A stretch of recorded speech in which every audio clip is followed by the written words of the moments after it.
Ladies and gentlemen, boys and girls, children of all ages, what is up? Hope you guys are doing well. This is round 6, Anzac Day round. It's come, it's gone, it's been carnage. I know a lot of people are saying F round 6. Guys, it's over.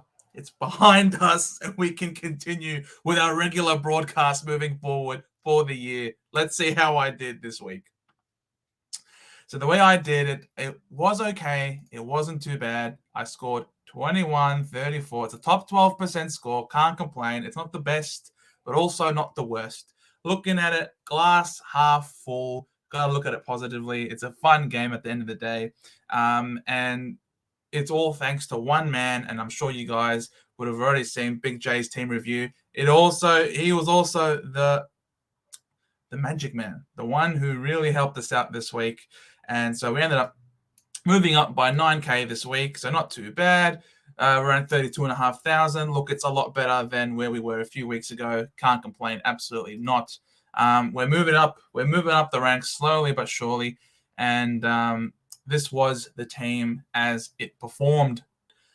Yes, I brought in Dawson. I ended up going double flipping and quadruple flipping back on my selection of Tuke Miller, as you guys were seeing in my live stream. But a part of the reason why I went with Tuke Miller was because I saw Finn McGuinness was going to be named he was in the extended list, and it's like, oh no, that could be a Dawson tag coming up.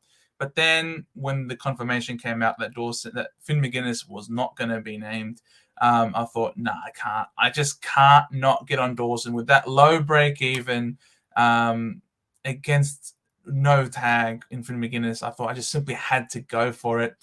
He scored me a 78, so you guys are very welcome. Yes, I put the jinx on him. I cursed him. I did everything that you love. And yes, I ruined him for you guys. So for that, I do not apologize one bit. Nick Dacos, I hate this guy with an absolute passion. He's too good. He's too talented. But the thing is, what I do respect is that he also puts in a lot of hard yards. It's not just pure talent.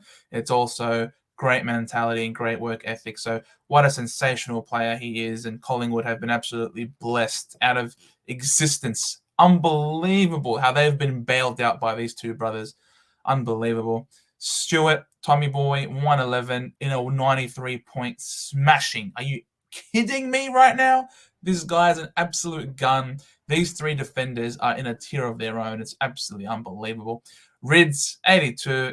It was looking on track for a much better score, but unfortunately, Rids just seems to have that. I don't know. He's not reaching those heights that he's had in the past.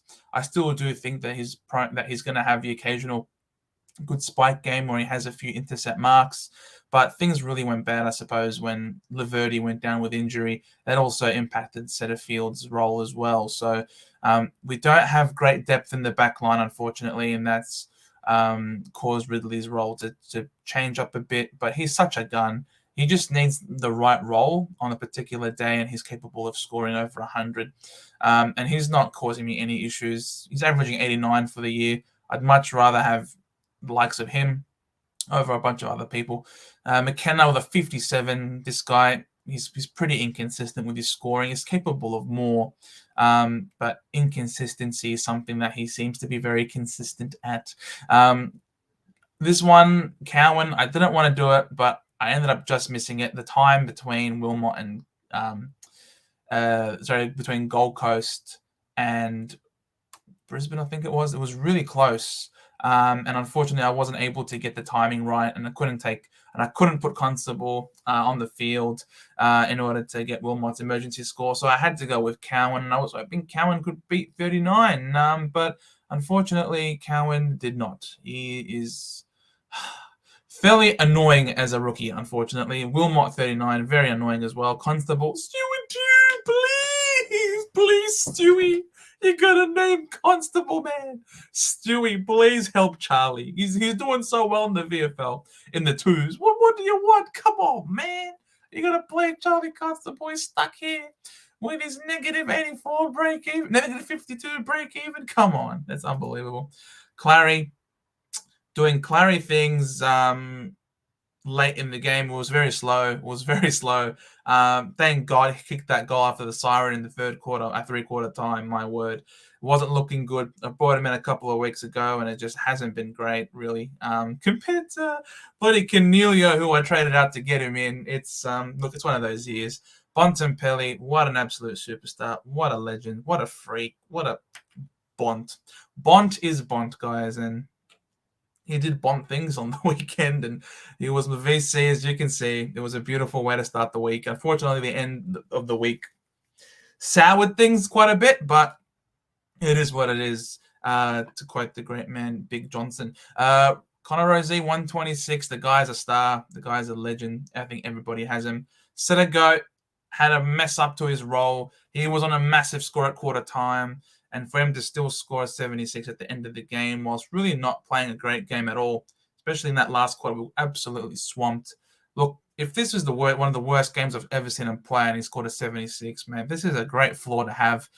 He's definitely not an issue for me. Hopper, his first good score at MCG against good opposition, 94, and that's bang on his average. So if Hopper can keep giving us 94 for the rest of the year, look, I'm not complaining whatsoever. I'd love to have him on field for as long as possible. Ashcroft with a 76, right below his average of 77. This kid is also a Jet. What a star. Congratulations, Brisbane, for having lucky father-sons. Unbelievable. Hollands with a 60, again, right around that average of 61. So I'm really happy with Hollands as a rookie selection. He was great. He's been great for me thus far, making me money. He's up to 272K now. Johnson, emergency, 35 points. There's no way I'm going to take a 35, right? No way. Surely Roberts still scored better than 35. Let's just take Green off the field and let's put Roberts on, and damn it. Just damn it. Rookie roulette strikes again. The kid's injured. It's medial. He's going to miss weeks. He's a dead rookie.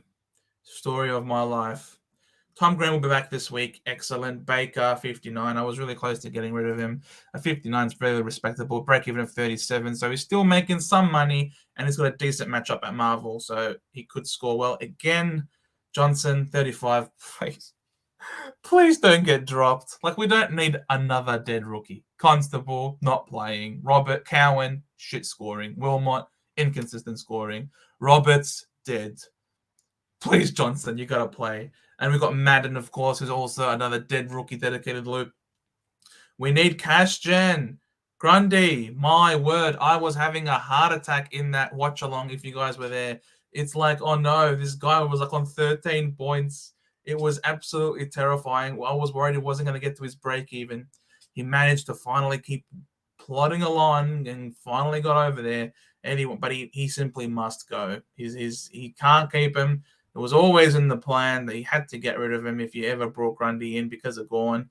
Unfortunately, it's come earlier than would have liked. Obviously, Madden was the captain because of Bond and Marshall. I knew I didn't want to start Marshall this year. I wanted any excuse to go Darcy and Witts. I wanted any excuse to not start Marshall. I didn't back my gut in, and unfortunately, we're stuck here languishing with this Marshall guy who doesn't appear to be top 5 ruckman at this rate. Dunks 104, close to his 109 average. Just the new Dunkley, unfortunately. Taranto 144, massive, massive score.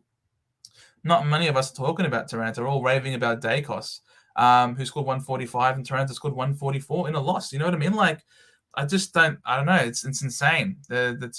Taranto is not getting the respect that he deserves, to be honest. And this is a sensational output by him. Unlike Errol Goulden, who him and his mob, sensational might not be the word to accurately describe how they played on the weekend, unless it was like sensationally bad, like unbelievably bad.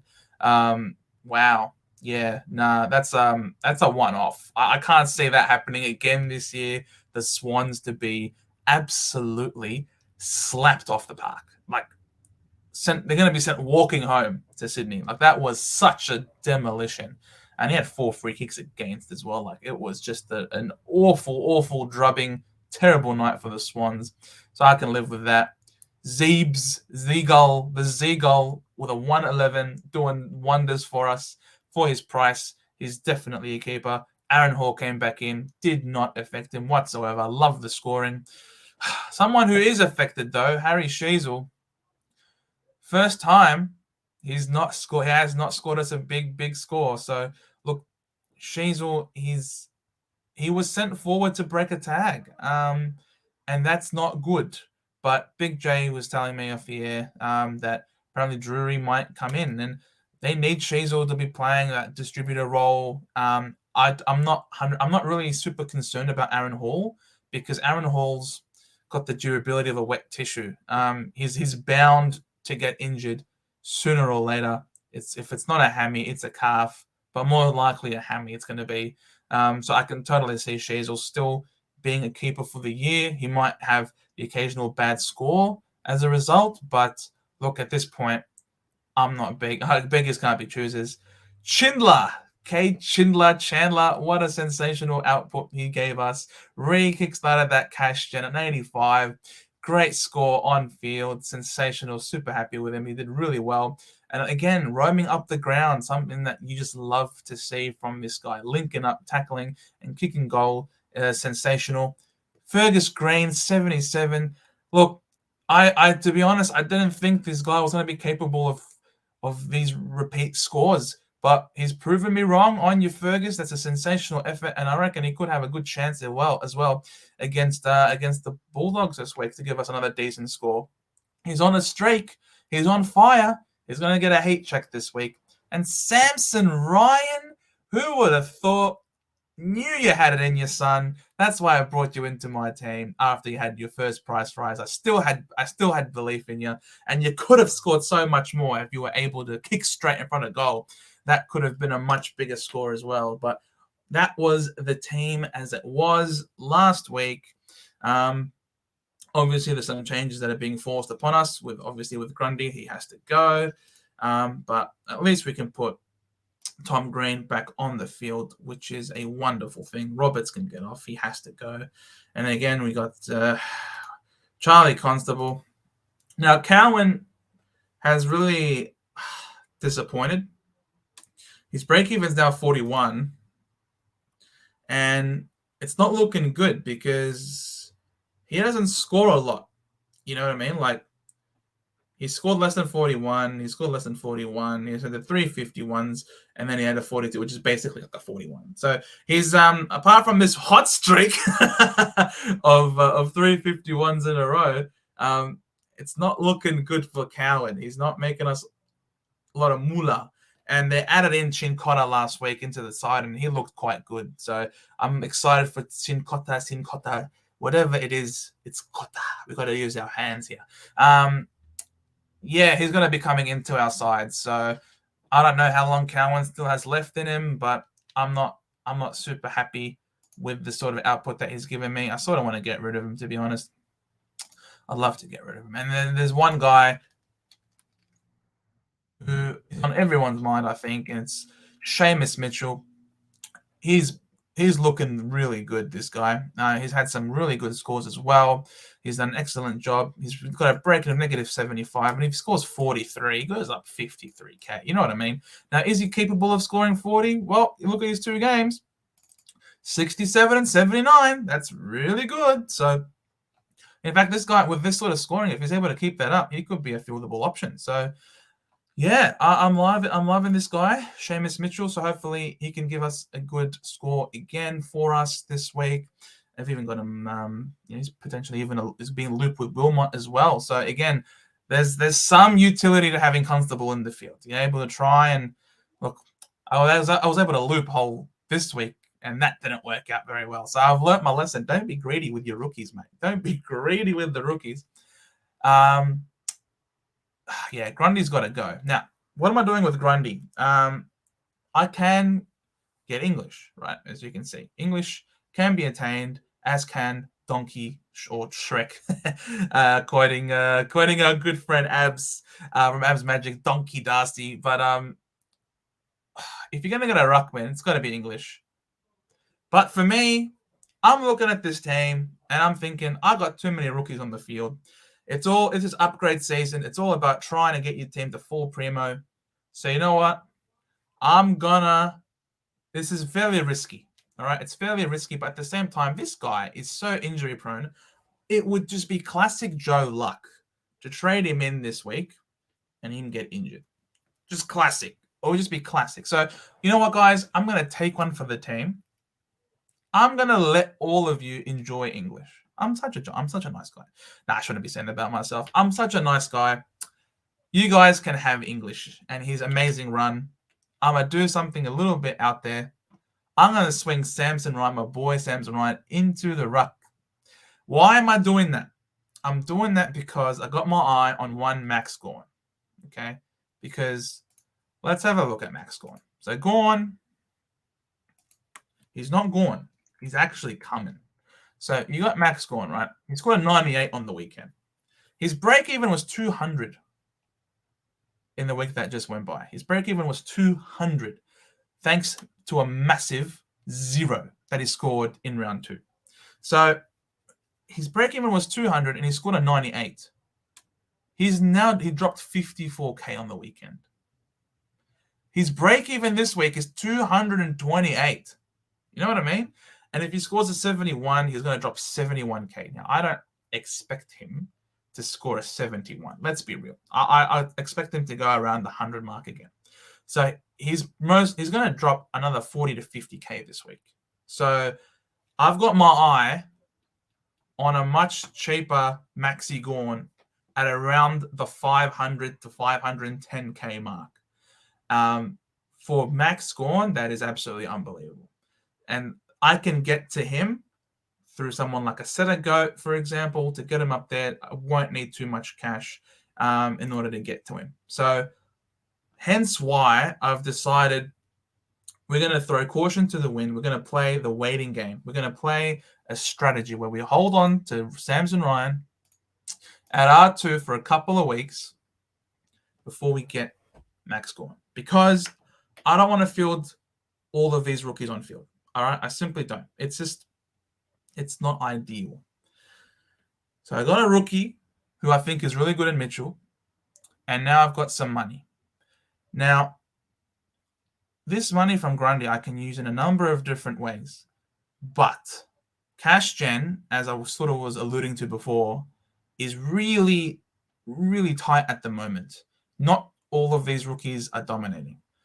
Johnson could get dropped. Roberts definitely won't be playing. Madden not making us money.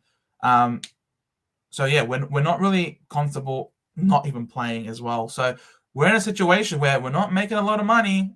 So we need to play value. Need to go value. Need to find the cheapy primos who are gonna outscore their price. And for that, I cannot go past this guy who I actually traded out a couple of weeks ago and unfortunately hasn't really done much for me.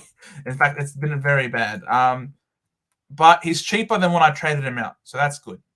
Stephen Canelio, his break-even's 49, and again, for a guy at that price, for sub 500K, you've got a guy who's playing on the ball. You know what I mean? Like, a Canelio at under 500K is just value. You just simply can't do that. See, I traded him when it was over 500K by a bit. Am I wasting trades? Maybe I am. I wouldn't be surprised if that's actually what's happening here. But Canelio is someone who is probably going to be top 6. When you look at the forwards, you can say he's more reliable than Errol Goulden, who's averaging a 90.7 compared to 102 point. Obviously inflated by a couple of big scores, but Cogs, he's capable. It just sucks that unfortunately when I had him, he was no good, and then I traded him out and it becomes good. Look, you gotta be humble. You gotta admit, look, I'm sorry, I made a mistake here. I gotta bring you back in, mate. And so Cogs is back in. 207K. I can hold this money, but I don't want to do that. You know why? Because McKenna, I'm sort of done with you. I'm really annoyed. I'm actually annoyed at the inconsistency of his scoring, and I think when I look at him and his break evens are up to 62. Okay, now he's playing up against Freo. I think Brisbane are going to beat the living daylights out of Fremantle. They are really bad. So I don't think he's going to get much of the ball. He might not get 62. And you look at he's got 3 scores under 62. You know what I mean? and it's not looking good. I don't want to go with someone who is probably going to lose money. So for me, I'm going to get rid of McKenna because McKenna was never going to be a keeper anyway. And who I'm going to get here is Will Day. Someone who was suspended for 2 weeks, which is very good for us non-owners because it's given us the chance to get him in. And as a result of this, he's probably going to he's giving us some great scores. He's got a great role, and he's got a really low break even. So I think there's a lot of things going right for this pick. Obviously, I can get someone a bit more expensive, but that would really eat into my cash, and this is my last boost. So I don't want to get to zero. I got to go with the value options wherever I can. You know what I mean? Now, the benefit of this is I also now have one less rookie on the field. Hollins has been admirable with his scoring, giving us 60s roughly every week, and that is fine. But I think I'm getting, for Grundy, who's must trade out, I think I've brought in 2 players who are going to be in the top 6 to 8 of their lines. So for trading out Grundy, I'm getting Cogs, who's going to be a top 6 forward. And now I've got Rosie and Cogs here, who can come in. One of these guys can go back. And you know what I mean? Like, it can be, could be in a situation now where if Sheasel was to go back, Ridley was to get a more favorable role moving forward, the way we play could free him up a bit more. I could end up with a full premium backline, already now. And then Cogs can come forward and Rosie can come forward. And I've got a full premium forward line also. Now, obviously, Ryan is not going to be here forever, but it could be a Setterfield. It could be a 1 down, 1 up in order to get Setterfield to Gorn in a couple of weeks' time. And then the ruck line will be done. So then it will just come down to trying to pick off the value premium mids who are going to be dropping in price as the season progresses. It is what it is. So that's sort of what I'm looking at. If I was to, I think Bontempelli against Hawthorn is awesome.